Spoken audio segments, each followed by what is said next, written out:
Hey guys, this is Shreyas and welcome back to another video. Today we are going to do an unboxing of a laptop. This is the HP Envy 360 and it comes with the Ryzen 5 processor, the same 4500U I did in my ZenBook review. If you haven't watched it, there will be a card above and it will be linked down below. Anyway, before we move on, hit subscribe, like this video and turn on notifications so that you know when the next time when I put out the review for this particular laptop. So without any further delay, let's quickly unbox it and I'll tell you about my first impressions after the unboxing. So this is Shreyas and let's check that out.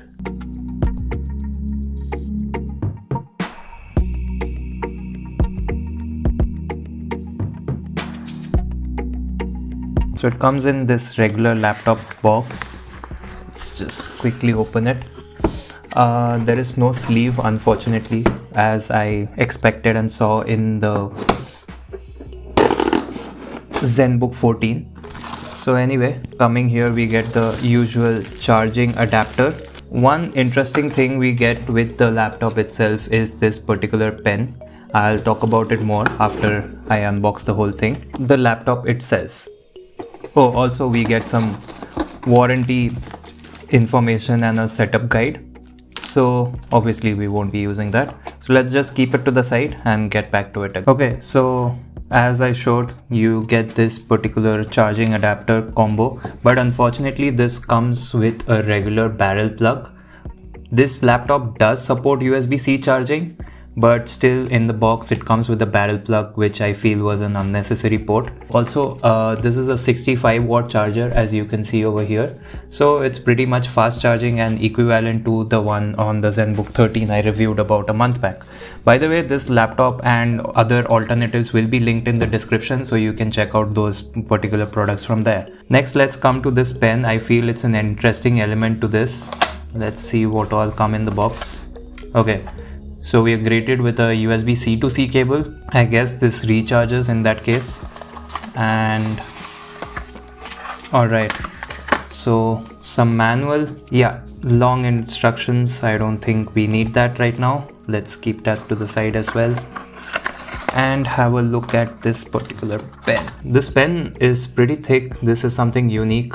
By the way, I hope it's obvious by now that this is a touchscreen laptop as well. Small door over here. And the C2C charger is for charging, I guess. Yeah, easily clicks in, pretty snug. And there are two buttons over here. I hope we get to know while using it what these are for. I'll definitely mention it in the review. Now is the main event, obviously, taking off the plastic from the laptop.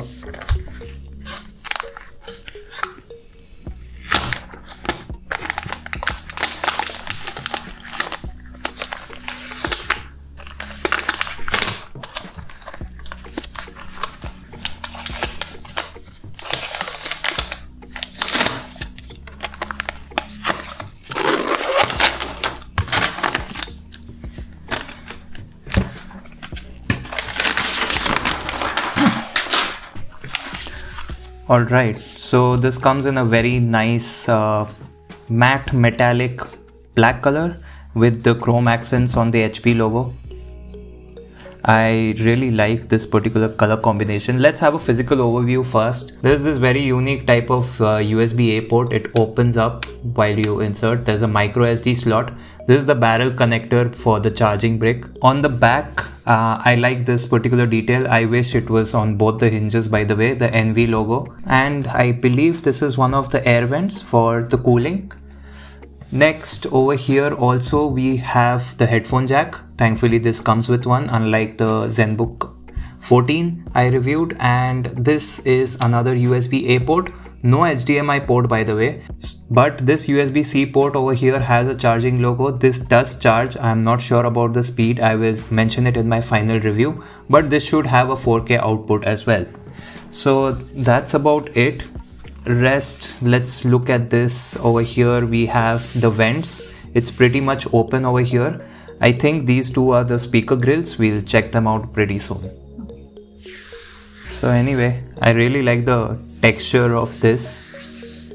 I believe it will catch some fingerprints, but it should clean up pretty well as well. Anyway, there's a rubber feet over here and you'll know pretty soon why. Okay, so let's try opening it with one hand. Okay, till a point it is coming out. Okay, so now the insides of the laptop. The keyboard layout seems okay. I have few things I want to mention. Fingerprint sensor is there, that's a good thing, but it's in a weird position. I would have preferred it somewhere here on the power button or maybe on the corner of the trackpad. Trackpad is decently big, but I feel the ZenBook 14 one was a bit wider. I will definitely compare it with the ZenBook 14 when I finally review it. My personal preference for the arrow keys is the inverted T layout, which was there in the ZenBook 14 as well.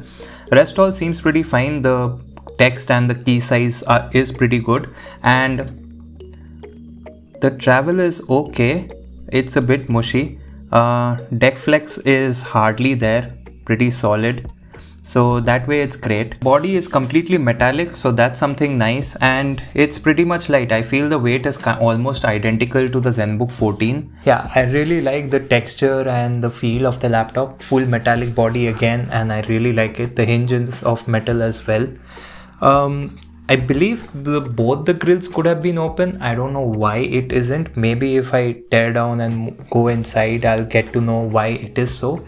But apart from that, pretty good. I'm a bit disappointed about the fact that I cannot open it all the way to a normal laptop position with one hand. Oh, what do you know? It just opened. Anyway, so it's not that easy. I believe when the hinge it's a bit used a bit more, it will get a bit better. But anyway, that doesn't matter. The hinge needs to be tight because it has a party trick over here, which is in tablet mode. And one thing I feel is kind of a concern is it kind of looks like a wedge, although there is no gap over here as per me. But still, since the edges have this much of a gap, there might be a bit of a pressure if not carefully used.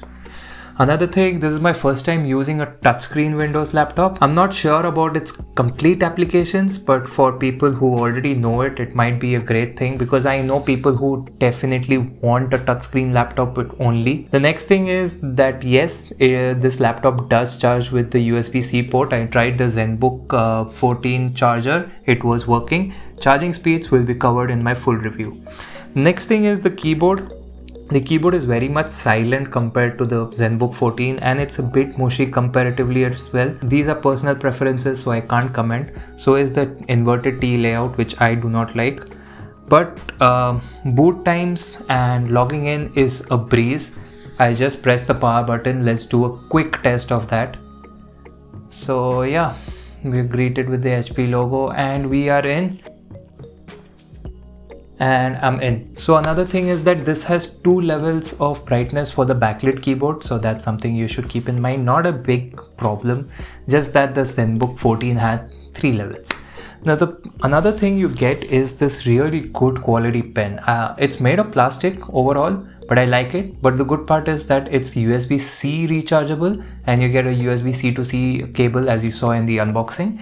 And this laptop is filled with magnets over here, because this pen also has magnets and it literally gets stuck almost at every position. Sideways, it always does, and in both orientations. Behind also it does. Not that I feel anybody would want to. Other side also, not an issue at all. Like the complete side has magnets. So that's pretty cool. Another thing is there are magnets over here and on the top. So when you do close this laptop, there is a thud and you can feel the magnets attracting and closing the lid. Let's just hear this.